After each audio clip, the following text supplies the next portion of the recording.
বাংলাদেশ আবহাওয়া অধিদপ্তর জানিয়েছে, দক্ষিণ পশ্চিম মৌসুমি বায়ু সক্রিয়তার কারণে শনিবার সকাল থেকে পরবর্তী ২৪ ঘন্টায় চট্টগ্রাম, খুলনা ও বরিশাল বিভাগের কোথাও কোথাও ভারী থেকে অতি ভারী বর্ষণ হতে পারে। অধিদপ্তরের ভারী বৃষ্টিপাতের সতর্কবার্তায় এ তথ্য জানানো হয়েছে। অতি ভারী বৃষ্টিতে চট্টগ্রামের পাহাড়ি এলাকার কোথাও কোথাও ভূমিধসের সম্ভাবনার কথাও জানিয়েছে অধিদপ্তর।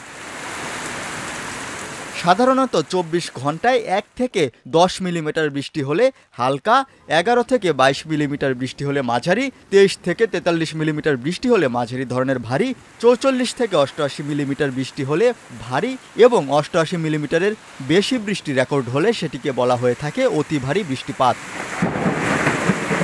এদিকে বৃহস্পতিবার থেকে দেশের ৪ সমুদ্র বন্দরে ৩ নম্বর স্থানীয় সতর্ক সংকেত দেখিয়ে যেতে বলেছে আবহাওয়া অধিদপ্তর।